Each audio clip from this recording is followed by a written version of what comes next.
Hey guys, so this is the grip department. Every good rental house is going to have one, and something that you guys are going to learn is that motion picture lighting is actually two different departments working together to accomplish all of your dramatic lighting. So the grip department helps us with our lighting fixtures. We place all of our lights, we get everything nicely lit, and we get your exposure all good to go. But then we have to use grip implements to take some of the light away that maybe is a little bit too much or hitting an area of the set that we really don't want to see illuminated. So we use things called nets and flags, and all they do is we introduce them in front of the light, and we can change either the output of the light, the softness of the light, or we can block the light altogether. Just like the scrim set that came with the tungsten kit, the grips can do this the same way. We have a green, red, yellow, and black. So we have a single, double, silk, and solid, and these work just like the scrims. The green one, the single, is just like a single scrim for an incandescent light.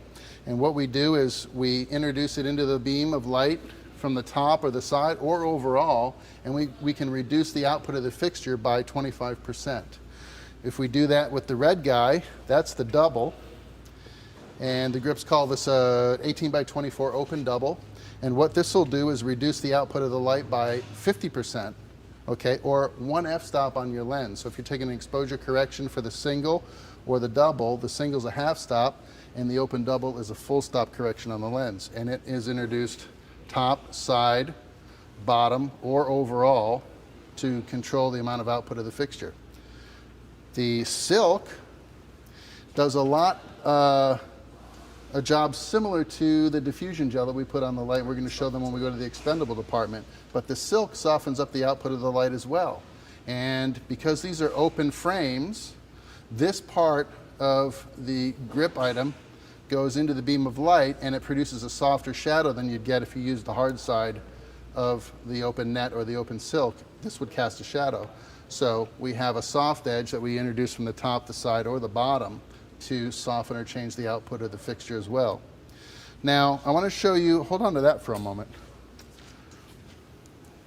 I want to show you basically the C-stand. This piece of gear right here, this stand is what makes all of this grip equipment possible. The C-stand is somewhat of a mystery to folks that don't work in production markets because you don't see this every day. Even at your local photo shop, they may or may not carry Avenger or Matthews, or this is an American brand C-stand. But the idea is it's two systems of heads that you can articulate, and you can set these nets in here, and then you can set this item in front of the light.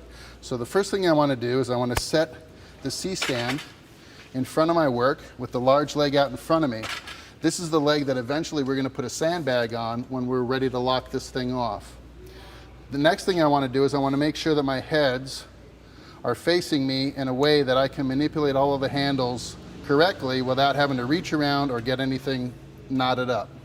And I want to make sure that as I tighten things, I'm always tightening these knuckles to the right. Now, the idea of tightening to the left and tightening to the right is an old concept. You know that lefty-loosey and righty-tighty is our rule of thumb when we're talking about tightening down hardware. If we put a flag in this head and we tighten this gobo head and we put pressure on it, we can actually loosen that with the weight of whatever we put in the stand. So we don't want to tighten things to the left, we want to tighten things to the right. I know it seems like a confusing concept initially, but as you get used to using a C-stand, you'll understand. Keep all your control knobs to your left hand and all your tightening knobs in your right hand, and everything will work the way it needs to work. So we have a small 3/8 pin in each one of these nets or flags, and there's a corresponding 3/8 inch hole on the gobo head. This is called a 2.5 inch gobo head. This is called a gobo arm. We put our solid into our 3/8 hole, and we tighten to the right, like so. When we want to introduce this flag into the light, we move our stand in, and we can operate as a topper.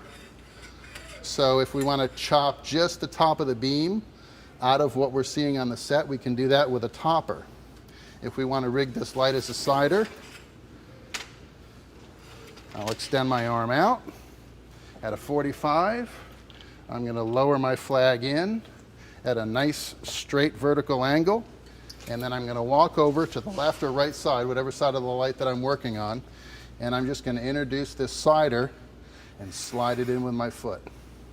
And that's how you rig a lamp left-sider. Same thing if it's a lamp right-sider, I would just be on the other side of the fixture at that point. But if we want to chop only the left-hand portion of the beam out of whatever we see on the set, a lamp left-sider is what's going to do that for us. The other thing we might want to do with our light, we focus it on our set and we realize that some of the stuff in the foreground that's getting hit by our 1000 watt or 407 by Mo Richardson, we understand that we need a bottomer to block some of the light that's hitting our foreground. So we can re-rig this whole stand and set this flag as a bottomer. To do that, I'm going to invert my gobo head and I'm going to offer up my flag like so. This is a 18 by 24 solid bottomer, and if I have too much, I can do what we call Frenching the flag. I can open it up and I can control the bottom of the beam and keep light off of the things in the foreground. So a C-stand, as you can see, is a really versatile tool. It has a lot of flexibility. It's a little bit imposing at first, but after you learn how to operate a C-stand, there's really no cut that you can't make on a light using a C-stand and a couple of instruments like silk solids or flags. Now, here's a neat flag. This is what we call a floppy solid. So this guy is a basic cutter. We use this to cut the light. It's just black, it's got a fuzzy side, and it's got a flat side. And this guy, when you open it up, becomes twice as big. So if I started my cut with an 18 by 24 and I realized that the flag was just a little too small for the area that I had to cover maybe on the back wall, I can increase the volume of the flag by dropping the flop before I have to call for the next size of flag. And as you can see, we got plenty of different sizes here. We have what we call postage stamps, which are 12 by 14 inches. We have 4 by flags, nets, solids, and silks that can cover a larger fixture. The 18 by 24s, and we also have 2 by 3. So depending on what you need to do, whether it's 18 by 24, 2 by 3, postage stamp, or 4 by 4, you can get it done with the different size nets and flags, and the C-stand and a sandbag is all you need. All right, apple boxes. Yeah, Mike, check this out. All kind of sizes you need, whatever you need. We got all kind of sizes from the pancakes, it's nice small ones, quarters, halves. They even go up to full apples. Full apple. Yes. Not only is this a great thing to sit on when you get tight on the set, but you can also stand on it. You can prop set pieces up with it. You can use it to hold up art direction. Interesting thing about a full apple box, these were meant to go on staircases. So it's 8 inches deep, it's 12 inches wide, and it's 20 inches long. And when you slide this into a staircase, boom, you've just made a level spot for you to put a baby stand, let's say, or a C-stand if you need to make a cut off a staircase. So interesting thing about the apple box, we take them for granted, but we wouldn't want to do a shoot without them. You definitely need them, Mike. I want to talk about this. Hey, I'll show you this big hardware. Yes, big setup we have here of hardware. We got whatever you need, Mike.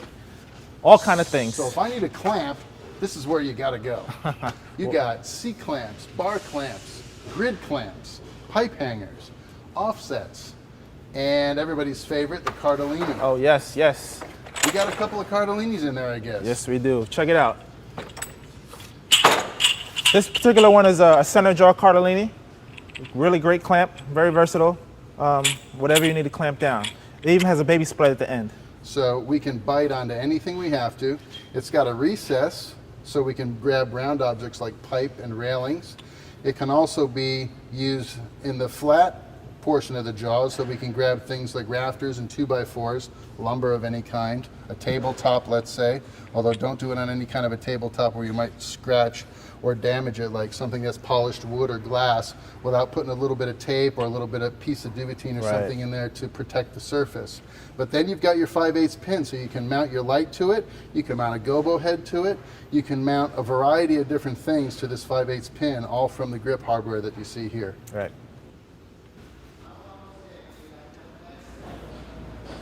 Fisher dollies at Hollywood Rentals. If you need to move the camera, sometimes a Steadicam or a gimbal isn't the best tool for the job. Sometimes you need a rock solid steady move, and you might have to do it over a long distance. When you need a move like that, you need a dolly like this. This dolly is the Fisher 11. This is the Fisher 10, its big brother.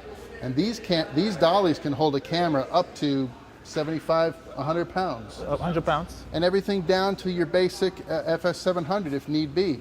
But the idea is, this is the perfect way to get a long, steady, glassy move for one of your scenes in a feature film or in a dramatic documentary. And you can get these dollies at Hollywood Rentals. Call them up ahead of time. You got to make sure they have the dolly that you want in stock when you make the call. So give them plenty of time, call ahead, and reserve your Fisher dolly from Hollywood Rentals.